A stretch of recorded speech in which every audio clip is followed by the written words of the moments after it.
Good morning. আজ রবিবার, March মাসের 1 তারিখ। ছেলেটার শরীরটা কাল থেকেই ভালো নেই, জ্বর এসছে। এই সময় আমি দেখেছি ওর প্রত্যেকবার জ্বর হয় হয় ওর জন্মদিনের সময়, তা না হলে তারপর। তো কিছু খেতে তার ইচ্ছে করছে না। বললাম স্ট্রবেরি লস্যি খাবি, ফ্রিজে একটু স্ট্রবেরি ছিল, ও স্ট্রবেরি খেতে ভীষণ পছন্দ করে, তাই একটু স্ট্রবেরি লস্যি বানিয়ে দিলাম। তারপরে দুপুরে ওর পছন্দের আবার চিকেন বা মাটন যা হোক একটা কিছু বানাবো। খাক আগে এটা, তারপর বাকি খাবার বানাবো।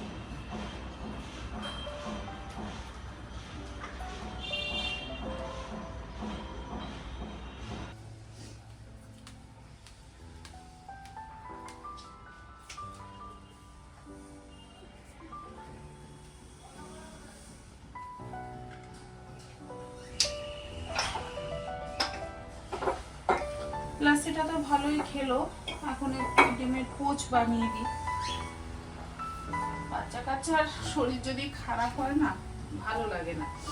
আর ওকে দেখেছি বরাবরই যদি শরীর খারাপ হয় তাহলে তো এক জায়গায় নেতিয়ে পড়ে থাকে।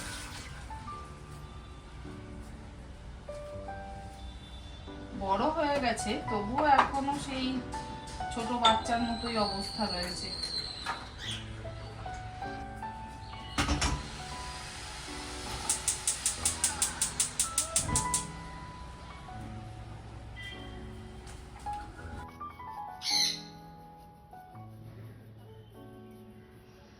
এই কাস্টার্ডনের তাওয়াটা আমি হোম সেন্টার থেকে কিনেছি।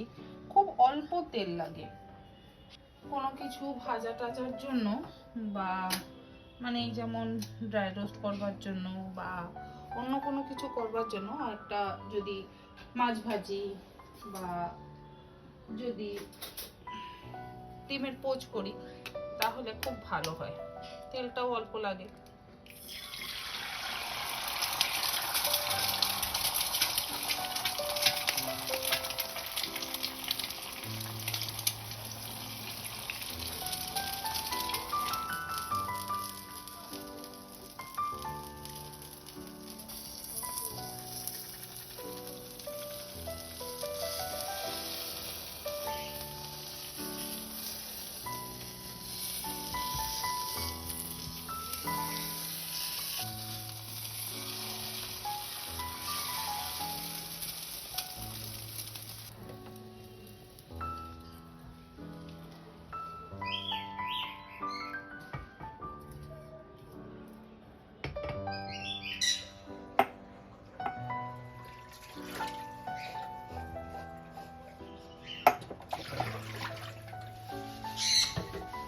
এই বাটিটা ভীষণ ভালো হয়েছে, ভীষণ ভালো, আমার ভীষণ ভালো লাগলো। কাঠে জল পড়লে সাধারণত কালার চেঞ্জ হয়ে যায়, কিন্তু এটা দেখলাম কালারটা অ্যাজ ইট ইজ রয়েছে।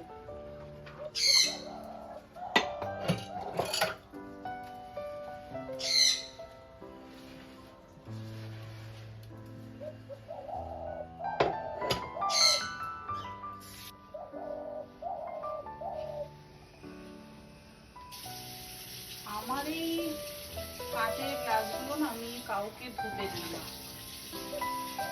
এগুলো এত পাতলা, একটু এদিক থেকে ওদিক করেই ফেটে যায়।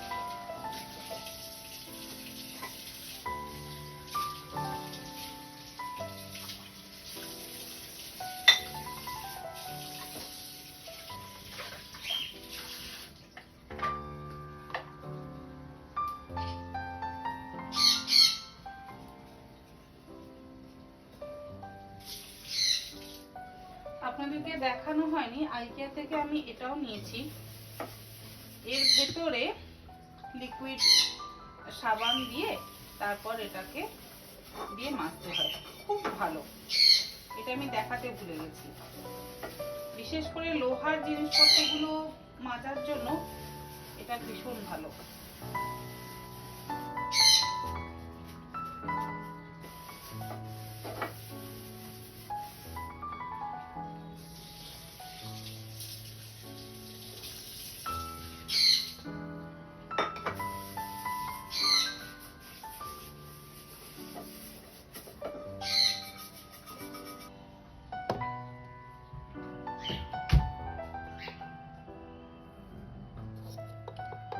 এর জন্য একটু ব্ল্যাক কফি বানিয়ে নিলাম।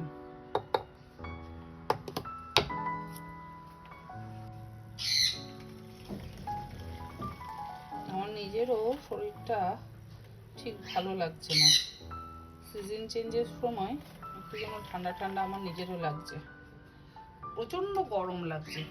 আর ওই ফ্যান চালিয়ে বসছি, ব্যাস ওতেই না ঠান্ডাটা লেগে যাচ্ছে।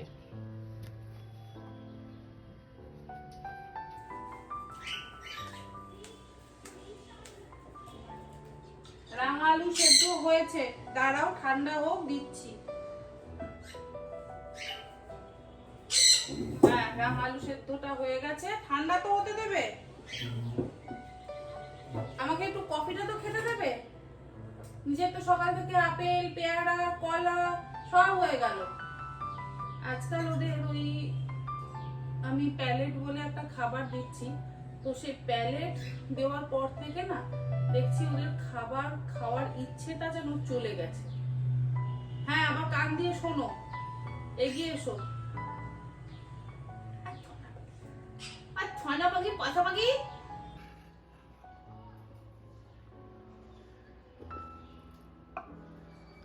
ওরে ভাই ফাগুন লেগেছে বনে বনে, ডালে ডালে ফুলে ফলে পাতায় পাতায় রে, আড়ালে আড়ালে কোণে কোণে ফাগুন লেগেছে বনে বনে, ওরে ভাই ফাগুন লেগেছে বনে বনে।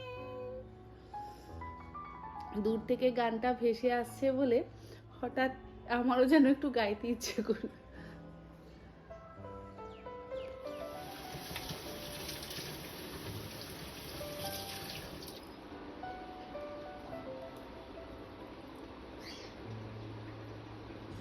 মশলা দেখে আপনারা বুঝতে পেরে গেছেন যে আজকে আমি কি বানাচ্ছি। হ্যাঁ, পেঁয়াজ রসুন ছাড়া মাংসের ঝোল বানাবো, যেটা আমাদের প্রত্যেকের ভীষণ পছন্দের। কিচ্ছু লাগে না, গোটা গোলমরিচ, রাঁধুনি, কাঁচা লঙ্কা আর আদা, আর লাগে অল্প একটু হিং আর ঘি। ঘিয়ের বদলে অবশ্য সর্ষের তেল ব্যবহার করা যায়, কিন্তু আমি ঘিটা দিতে প্রেফার করি। আমি যেমন মৌহাদির কাছ থেকে শিখেছি, মৌহাদি আমাকে এই রেসিপিটা শিখিয়েছে। প্রথমে মৌহাদি বলেছিল যে তুমি 500 গ্রাম মাংস এনে বানিয়ে আগে খেয়ে দেখো, তারপর বেশি করে বানিও।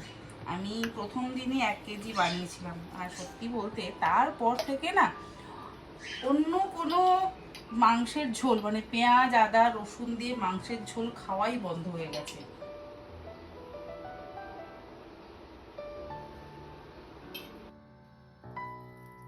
যখনই মাটন আনি তখনই ওই পেঁয়াজ রসুন ছাড়া মাংসের ঝোলটা বানানো হয়। কোনো রকম গ্যাস অম্বলের সমস্যা হয় না, খেতে ভীষণ টেস্টি। আর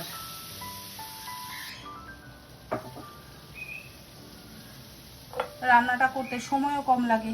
পেঁয়াজ আদা রসুন যদি দেওয়া হয় তাহলে কষাতেই তো মোটামুটি বেশ অনেকক্ষণ সময় লাগে। আর এই রান্নাটা করলে মানে রাঁধুনি দিয়ে যদি রান্নাটা করা হয় তাহলে তো খুব একটা কষাতে সময় লাগে না। পেঁয়াজ দিয়ে রান্না করলে যে কোনো রান্নায় কষাতে অনেক সময় লাগে।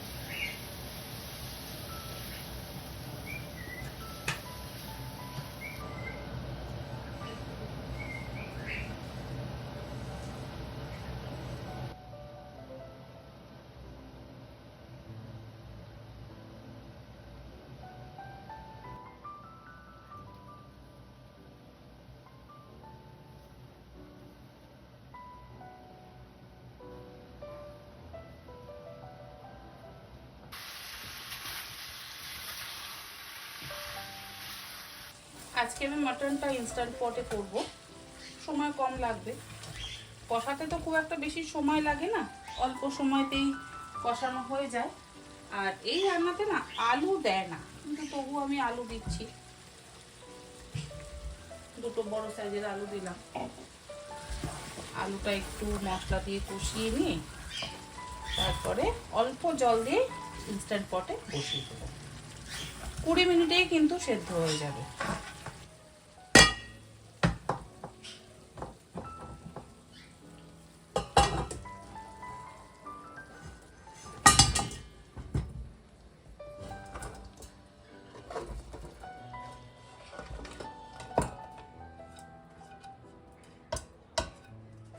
অল্প জল দেব। জলটা অবশ্যই একটু গরম করে ফুটিয়ে নেব।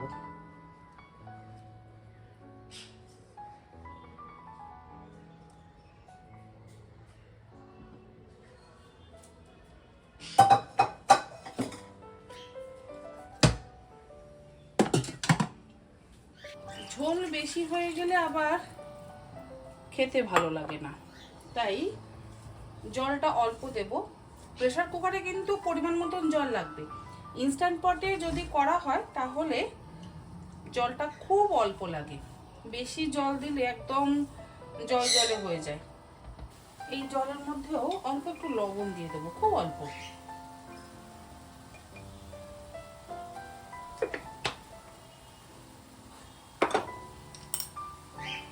ব্যাস, জলটা ফুটে গেছে।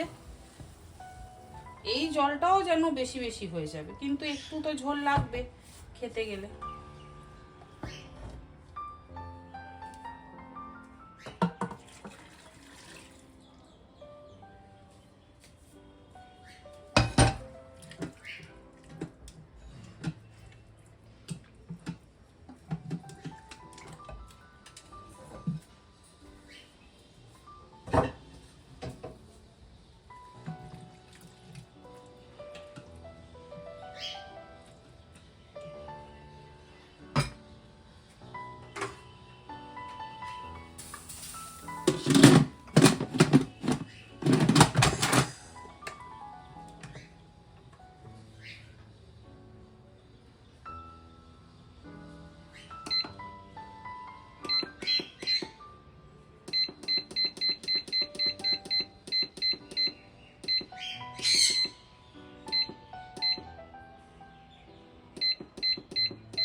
ব্যাস 20 মিনিট আমি টাইম সেট করে দিলাম। এবার 20 মিনিটে কিন্তু এটা হয়ে যাবে।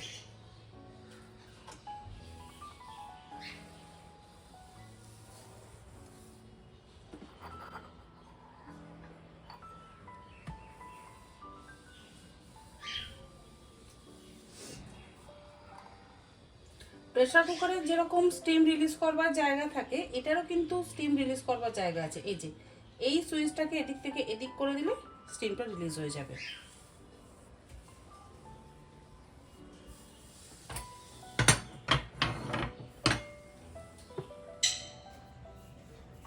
ইনস্ট্যান্ট পটে রান্না করা না বেশ একটা সুবিধা আছে। সুবিধাটা হচ্ছে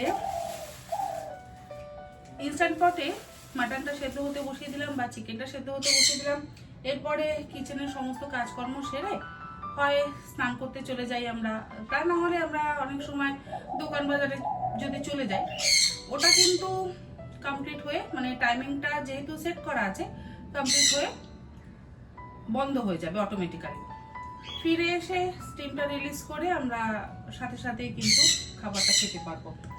প্রেসার কুকারে বা কড়াইতে করলে এটাই অসুবিধা যে আমাকে কনস্ট্যান্ট দাঁড়িয়ে থাকতে হবে।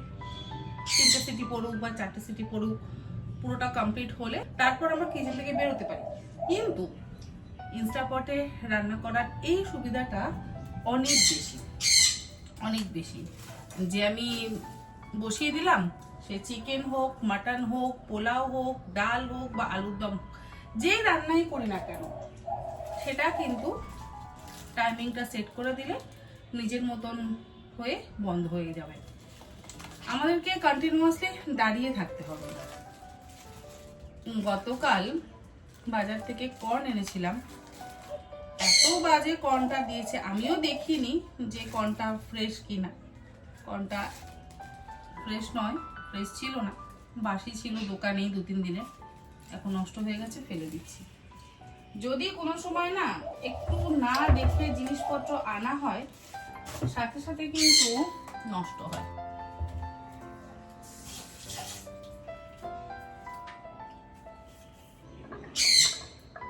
কি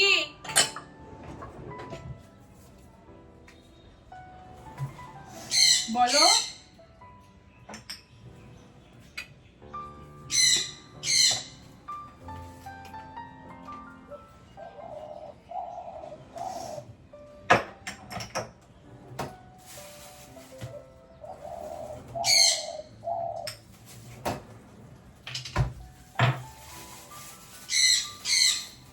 একদিন ভাবছি একদম সেই ছোটবেলায়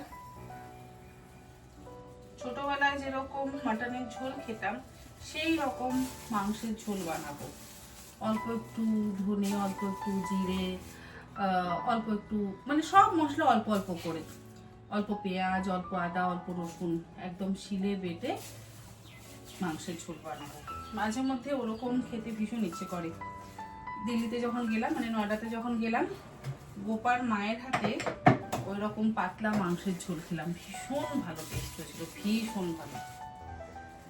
মানে সেই ছোটবেলার কথা আবার মনে পড়ে গেল।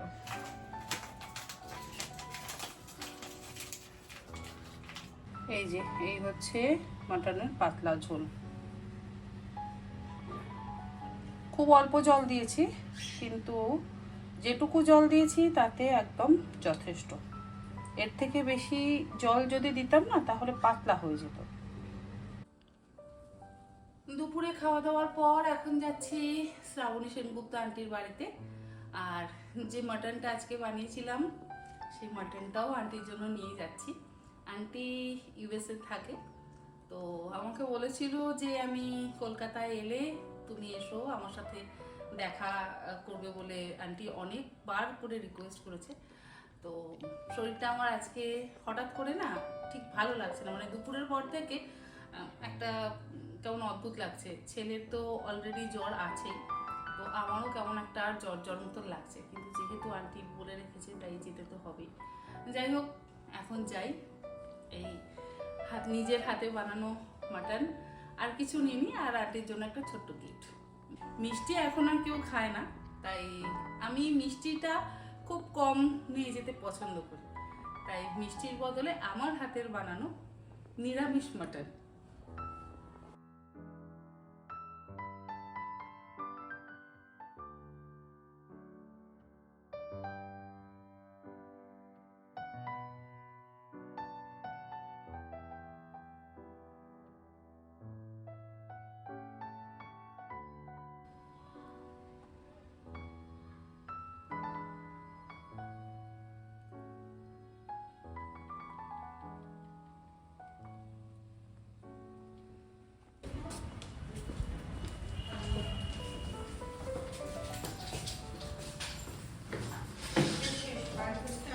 না, কোনো অসুবিধা নেই।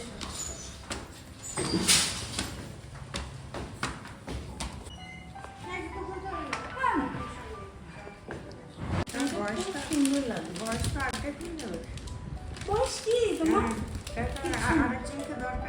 আরেকজনকে দরকার হবে, এই 50 বছর পরে সেটা হতে পারে। আমি একটু কেটে দিই, অনেক কষ্ট করে দেখি। খুব সুন্দর, খুব ফ্যামিলি কি সুন্দর, ভীষণ সুন্দর। আর আমার তো এইসব জিনিস আমি সেটার জন্য পছন্দ, তো এই ফ্যামিলি সব একদম খুব সাবধানে বেরোতাম না।